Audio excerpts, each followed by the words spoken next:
Hello students, welcome to my YouTube channel. आज हम exercise 8.2 का क्वेश्चन नंबर फर्स्ट का फिफ्थ करेंगे। क्वेश्चन नंबर फर्स्ट का फिफ्थ हमें दे रखा है 5 cos square 60 degree plus 4 sec square 30 degree minus ten square 45 degree upon sine square 30 degree plus cos square 30 degree. सबसे पहले इनकी जो वैल्यू होती है वो वैल्यू हम पुट कर देंगे। तो 5 एज इट इज़ आ जाएगा। कॉस 60 डिग्री की वैल्यू होती है 1/2 और इसका होल स्क्वायर है तो होल स्क्वायर लगा देंगे यहाँ पर, प्लस 4 एज इट इज़ आ जाएगा और सेक 30 की वैल्यू होती है 2/√3 तो 2/√3 आ जाएगा और इसका होल स्क्वायर यहाँ अप्लाई कर देंगे। फिर 10 45 की वैल्यू 1 होती है हमारी तो ये 1 और इसका होल स्क्वायर हम एज इट इज़ लिख देंगे यहाँ पर। ठीक है, साइन 30 डिग्री की वैल्यू होती है 1/2 और इसका होल स्क्वायर है तो यहाँ होल स्क्वायर आ जाएगा। प्लस का साइन लगा देंगे एज इट इज़।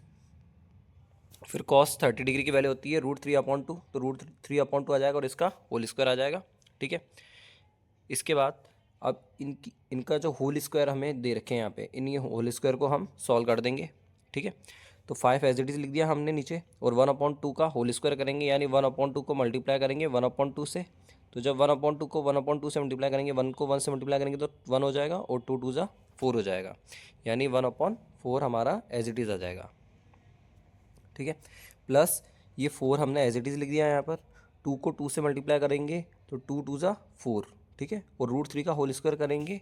किसी भी डिजिट का अगर होल स्क्वायर करते हैं तो √3 को √3 से, अगर आप √3 को √3 से मल्टीप्लाई करेंगे तो जो रूट के अंदर सेम वैल्यू होती है वो एज इट इज़ आती है। रूट से रूट कैंसिल हो जाता है और ये जो रूट के अंदर वैल्यू होगी वो एज इट इज़ आ जाएगी।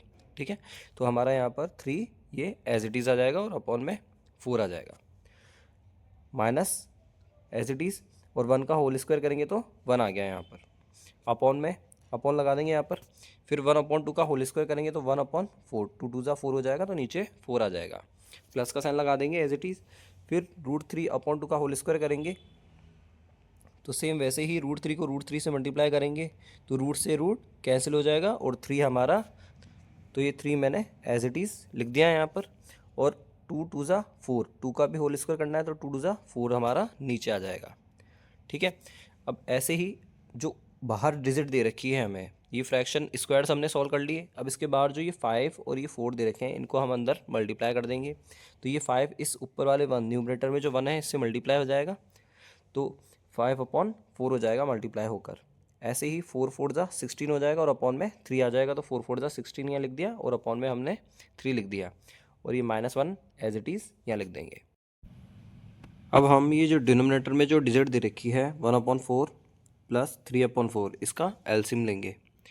तो इसका एलसीएम लेने के लिए यहाँ पर अपॉन लगा देंगे और जो नीचे डिनोमिनेटर में जो डिजिट है इनके 4 और 4 दोनों डिजिट सेम है तो अपॉन में क्या आ जाएगा 4। ठीक है, अब 4 के टेबल में 4 1 टाइम आता है, इसलिए ये ऊपर जो न्यूमरेटर में डिजिट है 1 वो भी 1 से मल्टीप्लाई हो जाएगा और ये 3 भी 1 से मल्टीप्लाई हो जाएगा। ठीक है, तो 1 1 जा 1 प्लस और ये 3 1 जा 3 आ जाएगा यहाँ पर। ठीक है, फिर जो ऊपर डिजिट है इसका हम एलसीएम लेंगे तो यहाँ पर 4 और 3 ये दोनों अलग अलग डिजिट दे रखी है तो ये दोनों मल्टीप्लाई हो जाएगी, 4 3 जा 12। ठीक है, तो इन दोनों को मल्टीप्लाई करके और अपॉन में हम यहाँ 12 लिख देंगे। अब जो डिनोमिनेटर में डिजिट है इनकी टेबल में ये 12 कितने टाइम आता है वो चेक करेंगे। तो 4 के टेबल में जो 12 आएगा वो आएगा 3 टाइम, तो हम इसको 3 से मल्टीप्लाई करेंगे। ये जो 5 है इसको हम 3 से मल्टीप्लाई कर देंगे और ये जो 3 है इसको हम 4 से मल्टीप्लाई कर देंगे, तो 3 4 जा 12 आएगा। तो ऊपर जो 16 है उसको 4 से मल्टीप्लाई करेंगे।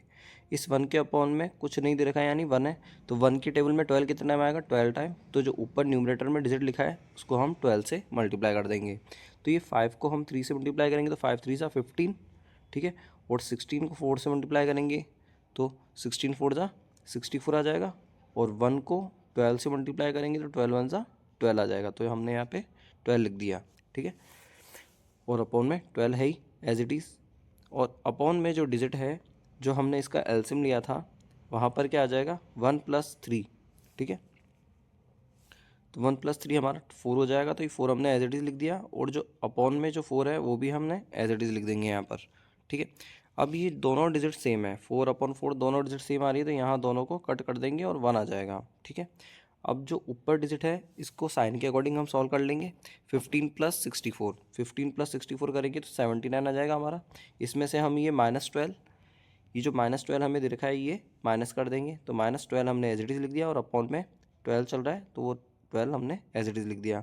अब 79 में से 12 माइनस कर देंगे तो हमारा 67 आ जाएगा और अपॉन में 12 आ जाएगा। ठीक है, ये हमारा लास्ट फाइनल आंसर हो जाएगा। If you like this video, so please like and subscribe my channel.